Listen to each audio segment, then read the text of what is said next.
역사에서 갑자기 사라진 도시가 있습니다. 폼페이라는 도시인데요. 폼페이는 약 2만 명이 거주하는 곳이었습니다. 로마의 귀족들의 휴양 도시였죠. 그곳에서 엄청난 일이 벌어지고 맙니다. 주 78년 8월 24일 갑자기 땅이 흔들리더니 엄청난 양의 화산재가 그렇게 온 도시를 뒤덮었습니다. 사람들이 피할 겨를도 없이 뜨거운 화산재와 가스가 오게 되었고 사람들은 비명을 지르며 고통당해야 했습니다. 많은 사람들이 땅속에 그대로 묻혀 죽었습니다. 폼페이는 왜 갑자기 이 세상에서 그렇게 한순간에 사라져 버렸을까요? 그냥 단순한 자연재난이었을까요? 폼페이는 창세기에 나오는 소돔과 고모라와 공통점이 참 많이 있습니다.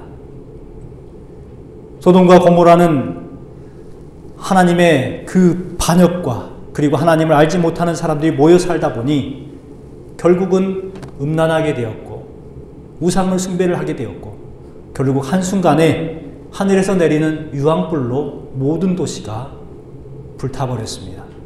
사람들은 다 죽었죠. 한순간에 그 도시도 사라져 버리고 말았습니다. 폼페이와 그리고 소돔과 고모라는 닮은 점이 참 많이 있습니다. 예를 들면 폼페이와 소돔과 고모라는 참 살기 좋은 곳이었죠. 폼페이는 지중해가 보이는 전망도 좋고 그리고 여유를 즐길 수 있는 항구 도시였습니다. 소돔과 고모라는 어떻습니까? 여러분 창세기 13장에 보니까 에덴 동산 같다. 여호와의 동산 같고 라고 표현되어 있어요. 얼마나 좋았으면 에덴 동산 같았을까요? 또 그것은 애굽 땅과 같았더라 이렇게 써 있거든요. 애굽 땅처럼 소돔과 고모라는 비옥한 땅이었어요. 얼마나 살기 좋았겠습니까? 이 폼페이와 소돔과 고모라는 같은 점이 또 있죠. 사치와 쾌락과 향락의 도시였다는 거예요. 폼페이를 발굴해 보니까요. 폼페이에 여러분 그 성매매를 하는 거리가 몇 곳이 있었는 줄 아십니까? 그 작은 도시에 무려 26곳의 공창과 사창가가 있었다는 거예요. 그들의 벽들에는 온갖 성행위를 하고 있는 모습들이 그려져 있었고 그곳의 거리에는 우상들이 가득했다고 합니다. 지금도 발견이 되고 있지요. 소돔과 고모라는 어떻습니까? 여러분 그곳은 성적으로 매우 타락한 곳이라고 유명하지 않습니까? 두 천사가 롯의 집에 왔습니다. 그랬더니 그것을 보고 사람들이 그 손님을 내주라는 거예요. 왜냐? 그들을 상관하겠다 이렇게 말을 했습니다. 상관하겠다는 건 뭐예요? 그들과 성관계를 하겠다는 거예요. 그 정도로 성적으로 타락한 도시였어요. 세 번째, 이 폼페이와 소돔과 고모라의 같은 점은 그 도시들은 한순간에 멸망한 도시였다는 것입니다. 폼페이는 화산 폭발로 모두가 다 묻혀버렸고 소돔과 고모라는 유황불로 한순간에 다 불사라졌습니다. 역사 속에서 사라져버렸어요. 완전히 멸망되었습니다. 그래서 폼페이와 그리고 소돔과 고모라는 저주받은 도시라고 부릅니다. 그런데 그 소돔과 고모라처럼 하나님 앞에 무서운 저주를 받는 또 하나의 성읍이 소개되고 있습니다. 그 성읍은 겉으로 보기에는 멀쩡해 보였고 아름다워 보였던 성읍이었습니다. 그런데 그 안에 돌아보니까 온갖 우상 숭배와 살인이 있었고 간음과 도둑질이 가득한 동네였어요. 거짓말이 가득한 성읍이었습니다. 어떤 성읍이었을까요? 놀라지 마세요. 바로 예루살렘 성이었습니다. 우리들은 상상하기 어려워요. 예루살렘은 거룩한 곳, 평화의 터전이지 않습니까? 하나님의 임재가 있는 곳인데 왜 그렇게 우상 숭배가 가득할까? 어떻게 죄악이 가득하고 그곳에 살인하며 탐욕이 가득한 도시가 되었을까? 우리는 상상하기 어렵습니다.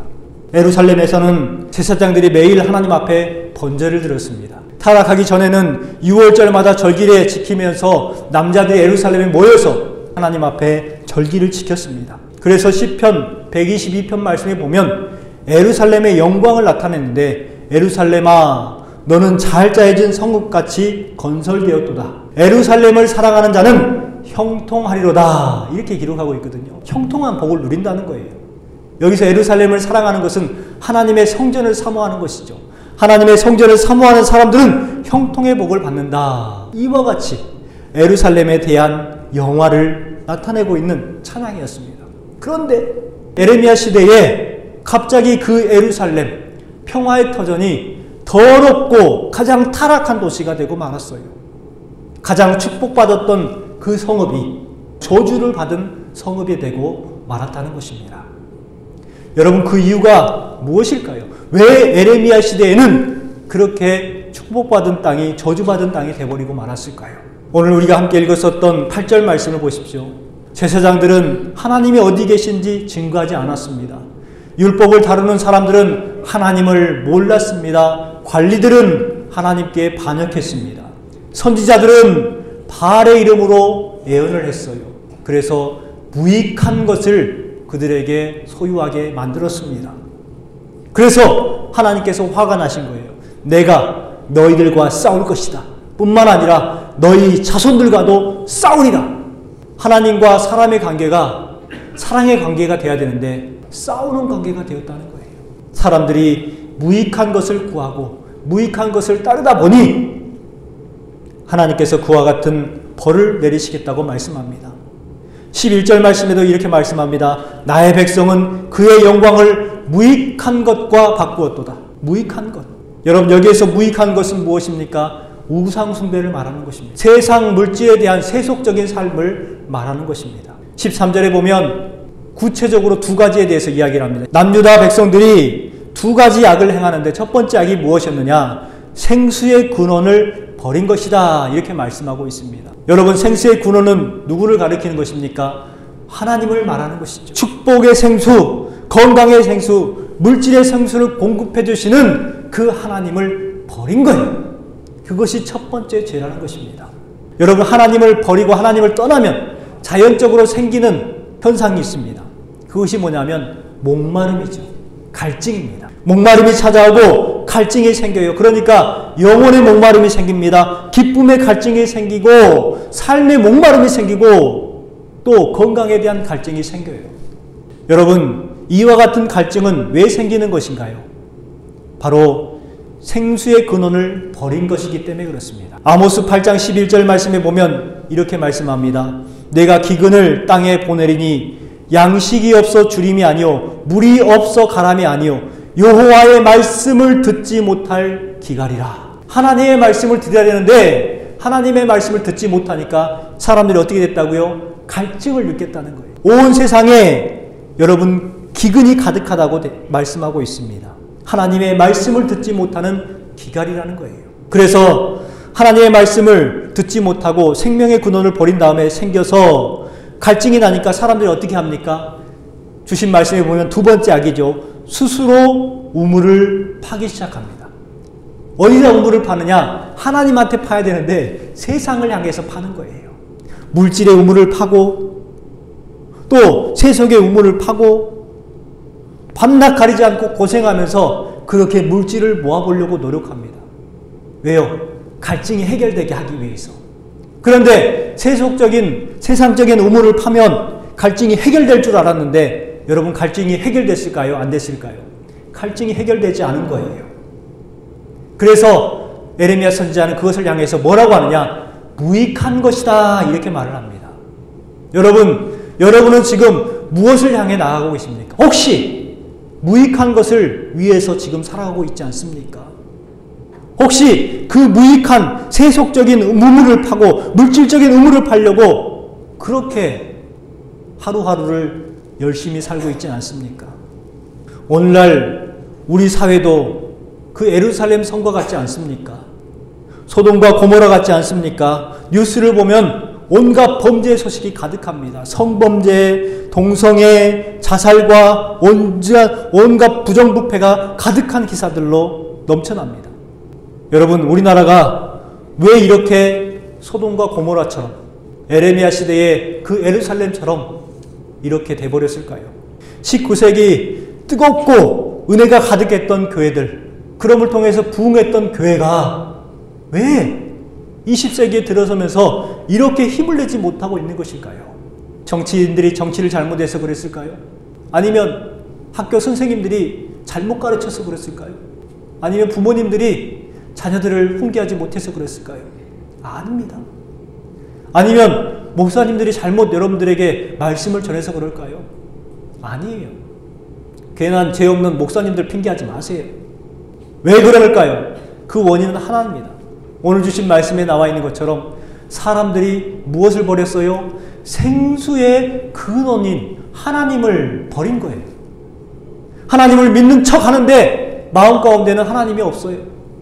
예수님처럼 살아가라고 말씀하셨는데 예수님처럼 산다고 말하지만 예수님은 어디 갔는지 없습니다. 내 마음 가운데에 나만 가득해요. 내 속에 내가 있어요. 그러니 하나님이 계시지 않는 것입니다. 하나님을 버리고 물질의 우물을 파고 헛된 우물을 파고 무익한 우물을 팠기 때문에 지금 20세기의 교회들이 힘을 내지 못하고 있는 거예요. 하나님께서는 에레미야 선지자를 통해서 예루살렘 그 성에 있는 사람들에게 무익한 우물을 파고 있는 그들에게 살 수 있는 방법을 알려주고 있는 말씀이 오늘 본문 말씀입니다. 우리가 읽진 않았지만 3장에 가면은 12절 말씀에 이렇게 기록하고 있습니다. 배역한 이스라엘아 돌아오라. 14절에도 배역한 자식들아 돌아오라. 22절에도 배역한 자식들아 돌아오라. 4장 1절 말씀에도 내게로 돌아오라. 25장 5절 말씀에도 악한 길과 악행을 버리고 돌아오라. 31장 21절 말씀에도 자녀들아 내게로 돌아오라. 이렇게 말씀하고 있습니다. 여러분 계속해서 반복되고 있는 말이 뭐예요? 돌아오라는 거예요. 돌아와. 여러분 왜 돌아오라고 할까요? 돌아오면 해결되기 때문에 그래요. 돌아와야 해결되기 때문에 그래요. 여러분 찬송가 572장에 보면 어서 돌아만 오, 어서 돌아만 오라는 찬양이 있어요. 여러분 이 찬양의 가사를 음미했으면 좋겠습니다. 이것이 사는 길이에요. 또 528장에 보면 오라, 오라, 방황치 말고 오라. 오는 것이 사는 길이라는 거예요.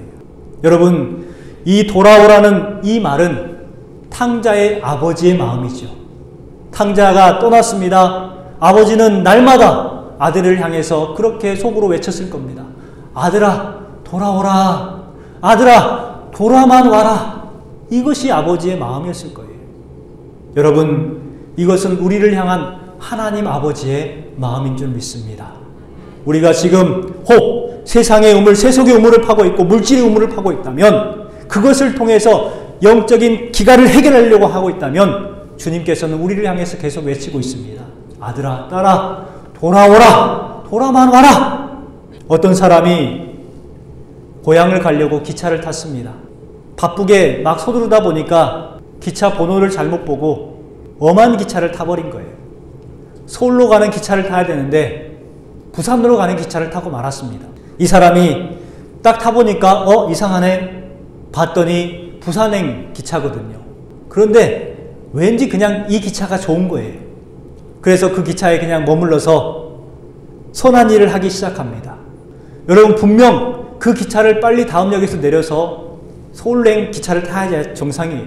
그런데 이 사람은 그런 생각을 내려놓고 그 기차 안에서 착한 일을 하기 시작했어요. 선을 베풀기 시작합니다. 기차 안을 청소하기 시작했고 노약자를 돕기 시작합니다. 또 배고픈 사람에게 자기 돈을 들여서 음식을 사주면서 선행을 하는 거예요. 사람들이 칭찬합니다. 야, 저 사람은 정말 법 없이도 살 사람이네. 야, 저 사람 정말 좋은 사람이네. 하니까 그 말을 들으니까 기분이 좋은 거예요. 으쓱해졌습니다. 그래서 나는 선한 사람이야. 나는 의로운 사람이야. 하면서 그 기차를 타고 계속해서 갔어요. 결국 부산역에 도착했습니다. 다른 사람은 모두가 다 자기의 집으로 돌아가거나 또 마중 나온 사람들을 만났는데 여러분 자기는 어떻게 됐을까요? 내가 여기 왜 왔지? 내가 여기 뭐하러 왔지? 여러분 그동안에 선행했던 모든 것들이 다 어떻게 됐어요? 무익한 것들로 사라져버린 거예요. 여러분 잘못한 기차가 절대로 바른 목적지로 데려다 주지 않습니다. 잘못한 기차는 반드시 갈아타야 하는 것이죠. 마귀들은 우리의 마음을 조장합니다. 그래서 적당히 그냥 타협하면서 살아. 당신은 지금 충분히 잘하고 있어. 법도 지키고 선행도 하고 이웃도 돕고 나쁜 짓도 안 했어. 당신은 분명 천국에 들어갈 거야. 이렇게 우리에게 마음을 조장합니다. 안심하게 만들어요. 조셉 원라인 목사님이 돌이켜 회개하라는 책을 썼어요. 그곳에서 이런 말을 했습니다. 마귀는 사람들에게 가짜 회개를 시킨다. 그리고 안심하게 만든다. 성도들이여, 가짜 회개에 속지 마라. 여러분, 마귀들은요 우리에게 회개를 시켜요. 가짜 회개를 시켜요. 괜찮아. 네가 그 정도 용서를 구했으면 괜찮아. 그리고 사람들에게 나 회개했으니까 이제 안심하라. 안심해도 된다고 이야기를 하는 것이죠. 그런데 그것은 어떤 회개예요? 가짜 회개예요. 가짜 회개. 통이함이 없는 회개죠. 우리 주님께서는요 이러한 가짜 회개를 너무나도 잘 아십니다. 그러기에 진정 회개를 원하시는 것이죠. 세상에서 가장 복된 사람은 어떤 사람입니까? 제가 생각했을 때 세상에서 가장 복된 사람은 많은 물질을 가진 사람이 아니에요. 어떤 사람이냐면 회개할 줄 아는 사람이 복된 사람인 줄 믿습니다. 여러분, 하나님께서 가장 기뻐하시는 사람이 바로 회개하는 사람이라는 것을 알 수가 있죠. 누가복음 15장 7절 말씀에 보면 이렇게 기록합니다. 내가 너희에게 이르는 이와 같이 죄인 한 사람이 회개하면 하늘에서는 회개할 것이 없는 의인 아홉으로 말미암아 기뻐하는 것보다 더 기뻐하리라. 여러분, 하나님께서 기뻐하시는 게 뭐예요? 죄인 한 사람이 회개하는 것. 이것을 주님께서는 기뻐하신다는 거예요. 그런데 언제부턴가 회개에 대한 기도하지 않습니다.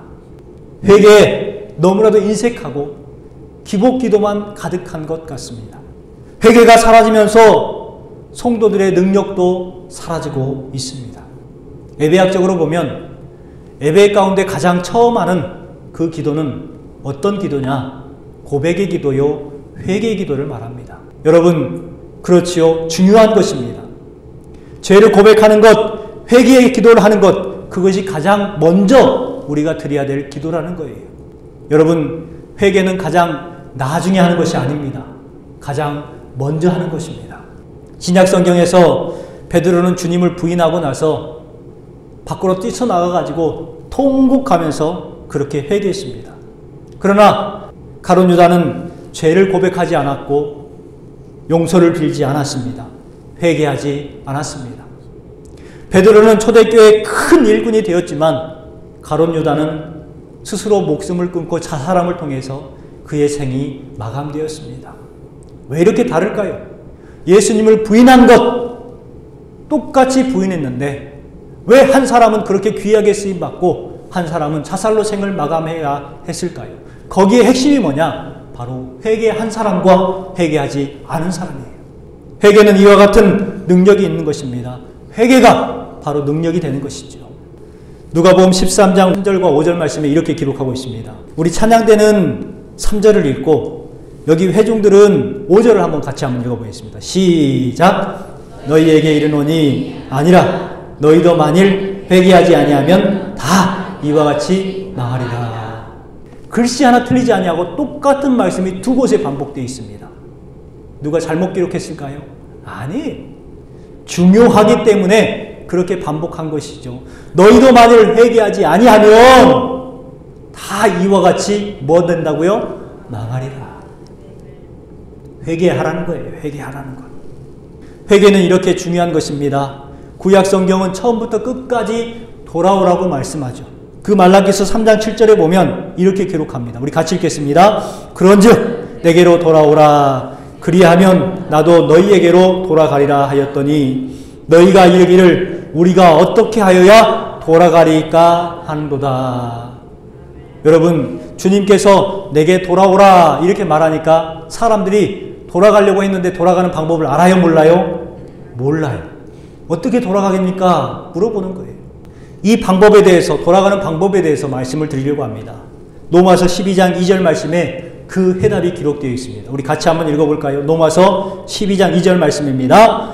너희는 이 세대를 본받지 말고 오직 마음을 새롭게 함으로 변화를 받아 하나님의 선하시고 기뻐하시고 온전하신 뜻이 무엇인지 분별하도록 하라. 여러분, 여기에서 말하는 새롭게 함으로 변화를 받는 것, 이것이 바로 주님 앞에 돌아가는 방법입니다. 우리는 개혁을 생각을 합니다. 그래서 개혁, 리포메이션을 말하죠. 그런데 주님께서 원하시는 것은 리폼하는 것이 아니에요. 무엇을 말하느냐? 변화를 받으라는 거예요. 변화하라는 거예요. 트랜스포메이션을 말하는 것입니다. 여러분, 이 트랜스포메이션은 죄의 자리에서 믿음의 자리로 옮기는 것을 말하는 거예요. 여러분이 지금 마음 가운데 믿음이 연약해서 죄의 자리로 있다면 그것을 완전히 바꾸어서 여러분 변화된, 그래서 믿음의 자리로 완전히 바뀌어지는 그러한 것을 말씀하고 있는 것입니다. 저는 여러분 이 말씀을 여러분에게 드립니다. 오늘 이 시간부터 말로만 회개하는 것이 아니라 여러분 진정한 회개가 우리 가운데 임하게 되기를 진심으로 소망합니다. 여러분 2020년도 한 해가 변화의 삶, 트랜스포메이션의 삶이 되시기를 주님의 이름으로 축원합니다. 그러면 하나님께서 복을 주신다고 말씀을 해요. 우리가 읽었던 3장 15절 말씀을 보십시오. 하나님께서 회개하는 사람들에게 복을 공급해 주신다고 했는데 어떤 복을 주시느냐? 하나님의 마음에 합한 목자를 보내주신다고 말씀해요. 또한 지식을 가진 목자를 보내주신다고 말씀합니다. 이 지식은 하나님을 아는 지식이에요. 하나님의 마음에 합한 목자는 하나님의 마음을 가진 목자를 말합니다. 뿐만 아니라 명철은 무엇입니까? 사람들을 현명하게 잘 이끌 수 있는 사람을 말을 하는 거예요. 바른 길로 안내하고 재치 있게 안내하는 사람을 말합니다. 한마디로 센스 있는 사람. 누가 목자가 될 수가 있을까요? 우리 교회가 행복한 교회, 건강한 교회, 전교인들이 살아 움직이는 교회, 정말 말씀을 통하여서 우리의 심령이 기경됨을 통해서 말씀의 능력이 나타나는 교회가 되기를 원하는데, 그러기 위해서 누가 아버지의 마음을 가지고 하나님을 아는 지식을 가지고 그리고 명철을 가지고 성도들을 가르쳐 줄까요? 양육할까요? 누가 가능할까요? 새 가족이 들어와서 그렇게 할 수 있을까요? 우리가 알지 못하는 어떤 교회에 항존직이 우리 교회로 등록을 하셔서 그분들이 우리의 목자가 될까요? 여러분 제 말 뜻을 아시겠습니까? 여러분 우리 교회의 목자는 다른 곳에서 오는 목자가 아니라 바로 여러분이 바로 목자가 되는 거예요. 하나님께서 여러분 가운데 목자를 세우시는 거예요. 그러기 위해서는 어떻게 해야 됩니까? 내가 변화가 돼야 된다는 것을 말하는 것이죠. 그동안의 구습들을 다 내려놓고 안 된다, 못한다, 싫어요, 못해요 이런 것들 달팽이처럼 빌빌 꼬인 그러한 신앙을 벗어버리고 우리가 어떤 신앙을 살아가야 되느냐? 바로 스스로 변환된 삶, 트랜스포메이션의 믿음의 삶을 살아가면 바로 내가 목자가 되는 거예요. 여기에 계신 모든 분들이 오늘 주신 말씀을 기억하고 여러분 참된 회개하는 그러한 성도들이 되시길 주님의 이름으로 축원합니다. 그럼을 통해서 여러분의 마음 가운데 하나님 아버지의 마음을 소유한 그러한 성도들, 또한 하나님을 아는 지식이 있는 성도들과 명철 있는 센스 있는 그러한 신앙인들이 다 되시길 바랍니다. 그럼을 통해서 저는 꿈이 있습니다. 여러분 한 사람 한 사람들이 목자가 되어서 우리 교회 앞에 귀하게 쓰임받는 그러한 성도가 반드시 될 줄 믿습니다. 그러기 위해서 여러분 오늘 한 해가 여러분의 마음을 기경할 수 있는 한 해가 되시기 바랍니다. 회복의 은혜를 경험하시기 바랍니다. 하나님의 놀라우신 복을 경험하는 저와 여러분 되시기를 주님의 이름으로 축원합니다.